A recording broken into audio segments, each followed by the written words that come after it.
Hello and welcome to this episode of Community Connections airing on OROMIA11. As always, I am your host, Anna Orr, and we are talking all thing wellness in our community. A very, very special community spotlight with a very, very special lady. The Executive Director, Erica Staab of Hope Center, Rice County, will be joining us, and we will be talking about a lot of very important issues. You may want to go and grab the youngest person in your family as well as the oldest, because this is an issue that affects us all. Please be sure to stay safe, wear a mask if you are not feeling well, wash your hands, and stay tuned.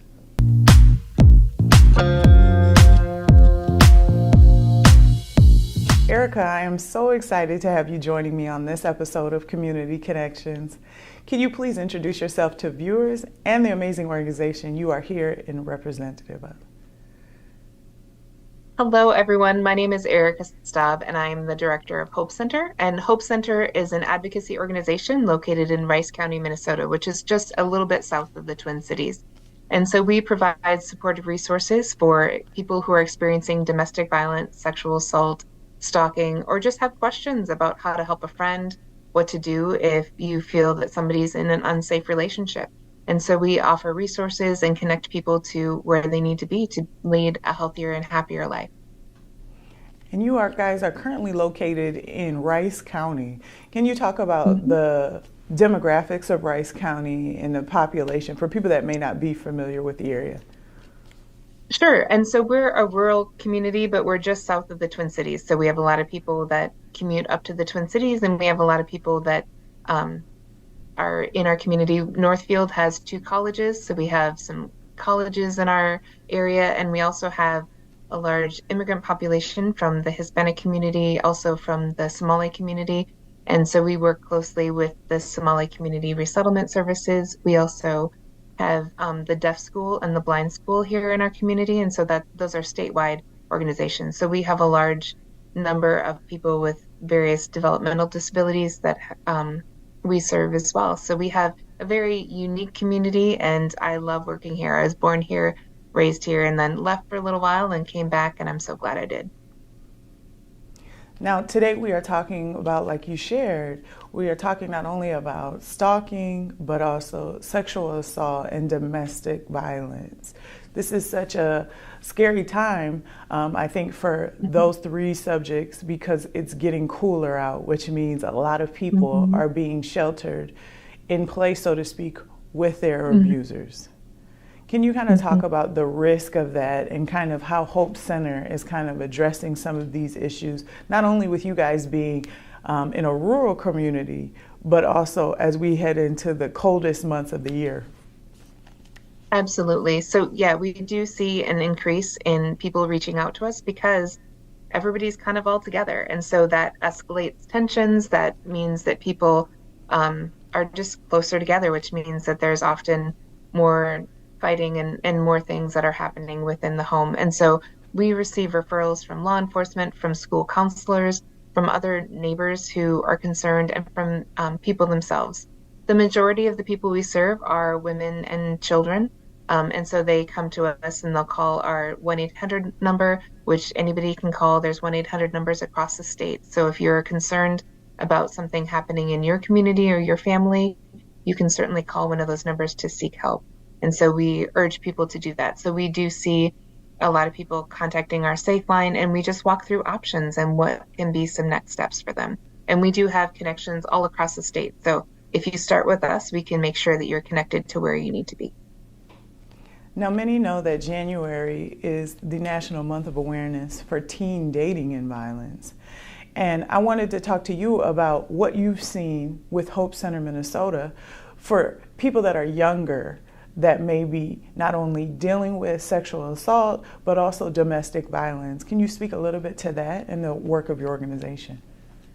Certainly. So like I mentioned, we have 2 colleges within our community, and we of course have high schools and middle schools and elementary schools as well. So we work a lot with both the colleges and our high schools and middle schools and talk to them about healthy relationships, about how to build a healthy friendship, about boundaries. How do we not only set boundaries, but then respect when other people set boundaries? And so we talk about, what is a healthy friendship look like? How do you build trust? What are some of the components and green flags within a relationship, things that are healthy? And then what are some of the red flags and things that you should look out for in healthy relationship or in unhealthy relationships? And so we talk to different schools, churches, community members, all about, especially if you're concerned about a youth, because one of the pieces that we see a lot is that kids and youth don't know what they're looking for in relationships. They don't have healthy relationships represented in their lives. And so we want to make sure that people have examples of healthy relationships and we talk to them about, hey, we watched this movie together. What do you think about their relationship? And so being able to pull from our own lives and our own examples of where do you see healthy relationships or where do you see things that are concerning? And it really starts in the home and being able to talk to our kids and our youth about what do we want to see for your lives and for your relationships moving forward. What do you say to someone that would say elementary is too early to teach a child about sexual assault, stalking, healthy relationships, or domestic violence? It's never too early. And of course, one of the pieces that's so key is it needs to be age appropriate. So in elementary school, a lot of times you're not talking about sexual assault, you're talking about consent. You're talking about what do I do if somebody's pushing me? How do I set a boundary? How do I listen to a boundary? And so you're not addressing specifically those issues in the same way that you would in high school, but you are addressing how do we make sure that we're respectful of one another? How do we make sure that we're kind to one another, that we're empathetic, that I see when somebody else is in pain, oh, I could help them or I could do something. And so that we're thinking about how do we treat other people and what does a healthy relationship look like. So those are conversations we have from birth on all the way through our lives. I think that's really important and very necessary work. Like you said, since we are dealing with scholars whose brains are developing, Yes. and they've never experienced a relationship, they don't know what to look for and may find themselves in predicaments that are unhealthy and or unsafe. Well, and we know that 1 in 3 youth talk about how they've been in an unhealthy relationship, and 46% of college-age females say that they've experienced domestic violence or sexual assault within their relationships. So we know that it's happening, and we have to be able to talk about it and to be able to connect people with the resources to be able to help both heal and get out of situations that are unsafe. Can you talk to me about the model of outreach, education, healing, and prevention at Hope Center, Minnesota? So that's one of my favorite things about Hope Center is we deal with healing, outreach, prevention, and education. So we deal with the people that are in the midst of the situation, but also try and talk to people before anything happens to be able to connect them with resources and people who care about them in their community. And so really for youth specifically, that's what we want to do is to connect them with adults who care, to make sure that there are people in their lives that are safe and approachable and that they can ask questions to. So we talk about connecting everybody with one. So making sure that everybody has at least one person in their lives that they can trust, that they can go to with questions, and that can lead them in a healthy path.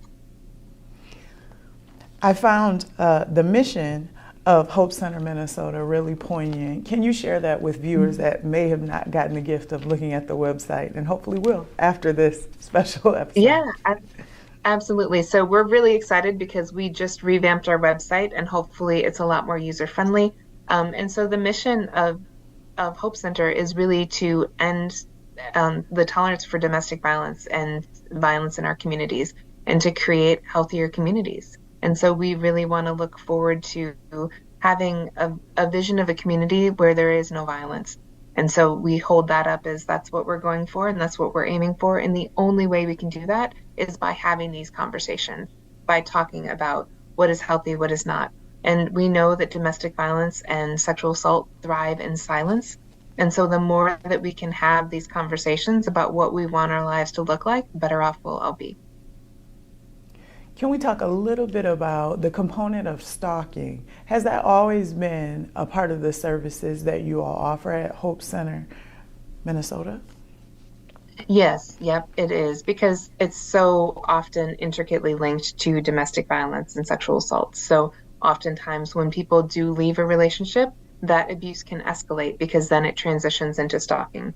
And we know that when you leave a relationship, it's so important to have support because that's one of the most dangerous times. And so that's often when things transition into stalking and into the obsessive behaviors. And so making sure that we can talk through a safety plan, options for orders for protection, harassment restraining orders, and just making sure that we are able to create that safety plan together because we know that so often these situations can escalate into stalking.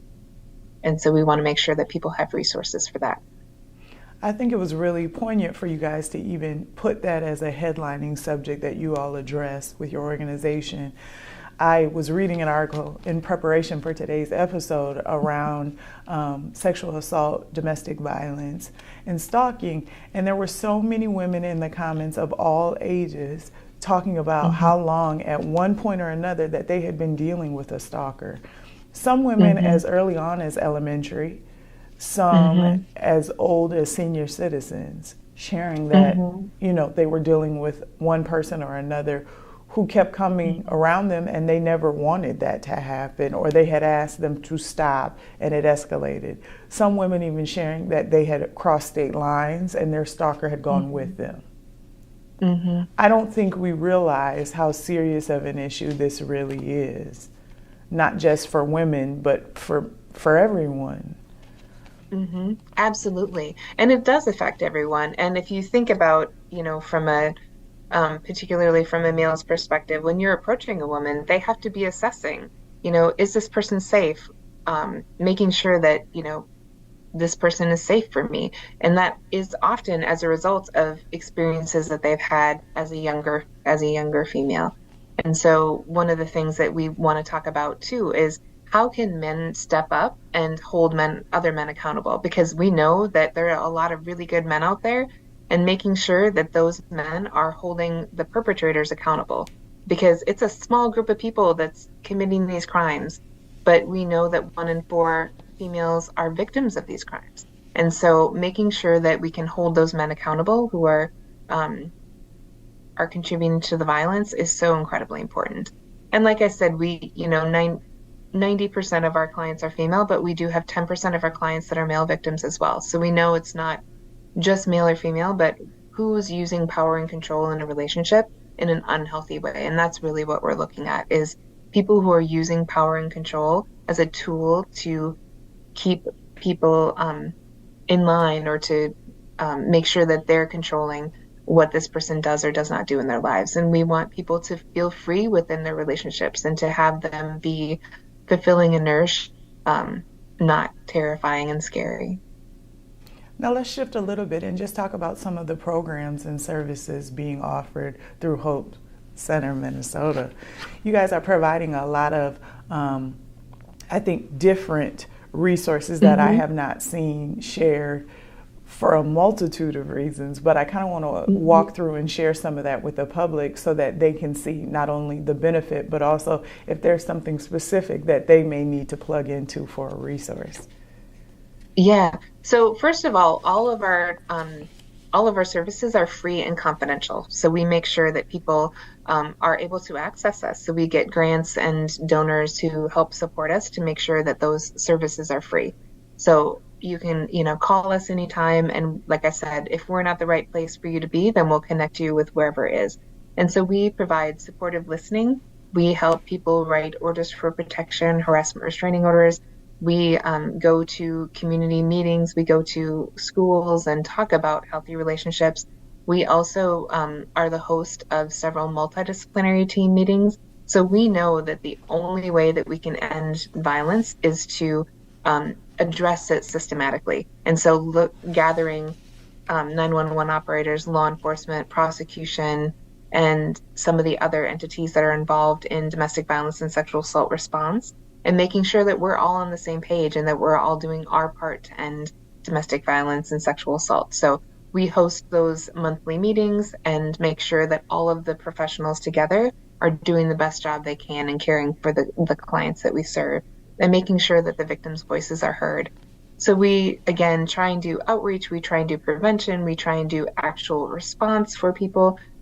When law enforcement goes to the scene of a domestic violence call, they'll call us. And so we, as advocates, are on the phone immediately with that victim to make sure that they have resources. We're also called by the emergency room when people come in for a sexual assault exam.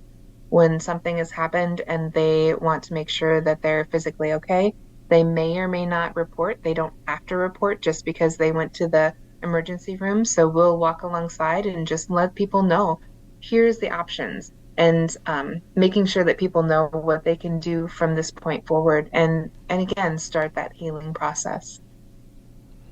Now, one of the services you guys offer, excuse me, is a tool called Helping a Friend. I think this is so Yes. important because I had a friend that was Hmm. dealing with a domestic violence issue during Hmm. college, and I didn't feel like I was equipped with all of my Hmm. knowledge and Right. um, Yeah. all of the good intention in my heart to support them adequately. So I think this is a Hmm. powerful tool for anybody that is in your network or could Hmm. potentially be. Yeah, absolutely. And again, looking at the number 1 in 4, we all know somebody. We all know somebody who's experienced domestic violence.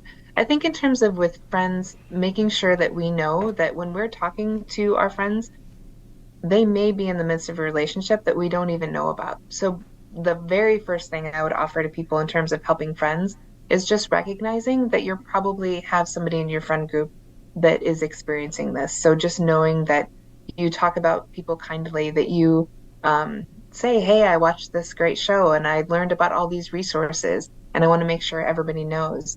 Um, we always tell people to put in your phone the 1-800 number and make sure that they have that available. So you never know who you're going to run into at the post office or at the grocery store Very and true. who may need your help. And so, yeah, being able to know how to listen, what is helpful to tell a friend and what's not helpful to tell a friend, those are all things that we talk through with people to be able to make sure that people feel supported.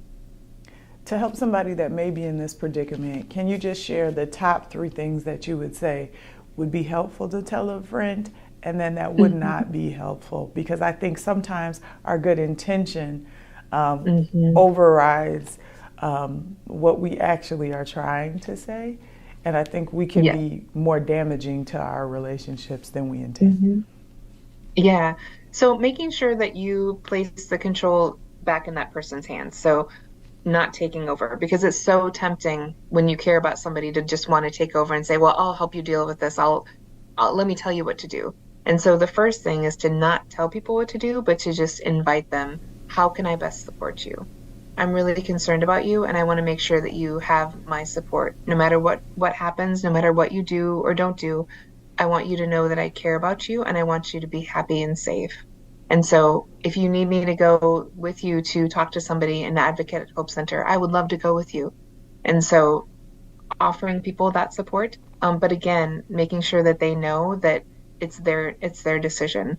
So supporting them no matter what, because one of the things that people forget is that they will often have the perpetrator's voice kind of in their ear and in their head saying, nobody's going to care about you, nobody's going to be willing to help you. And so the more that we can counter that, as friends, as people who care deeply about this person, making sure that they know that we want to walk through this process with them and that they're there, that we're there to help. I think that's important. I think our villages are very important in helping not Hmm. only create places of prevention and awareness, but also support. Hmm. Can you talk to me about what the community partners you guys have had has meant to Hope Center, Minnesota? You mentioned early that you guys work with the school system, the police department, 911 dispatch, and Hmm. so many others. Yeah, yeah.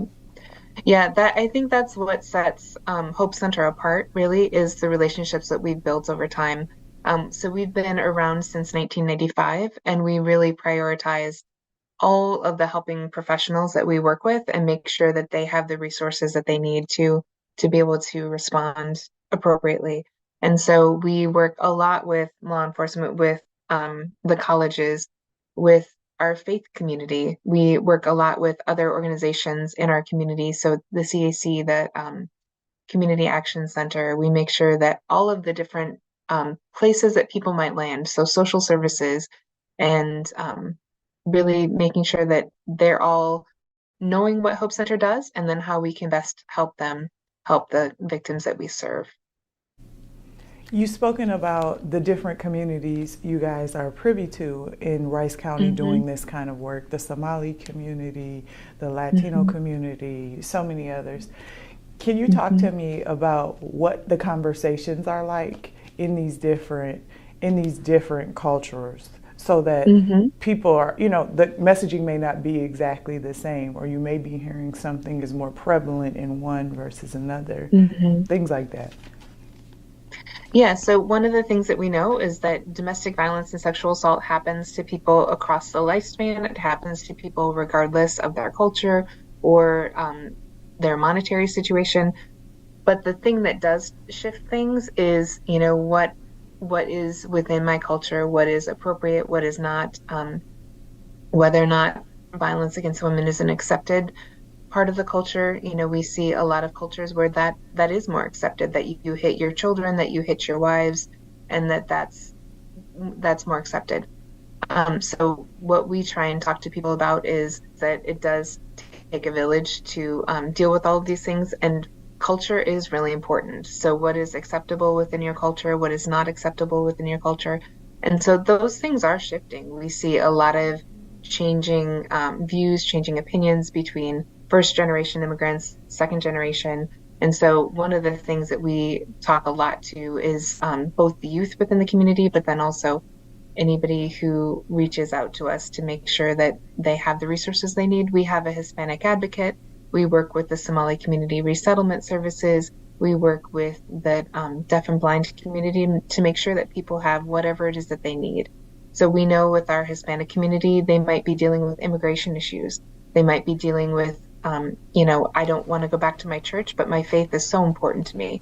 So there might be some additional different issues that people from different communities are dealing with and are grappling with. And so we just try and make sure that we have resources for everybody who comes to our door. I think that's beautiful. Now, lastly, can you please share with viewers if Hope Center Minnesota is on social media? If so, please let us know what your social media handles are and where we can find you.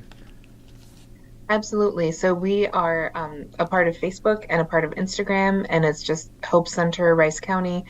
And so we, again, have our new exciting website. And so that's just hopecentermn.org. And you can find all of that information on our website as well. So we hope that you join us, follow us, learn from us, because we're always posting different information about how to talk to your kids about these issues, what to tell a friend. So we have lots of information and resources. So we hope that you reach out and utilize those.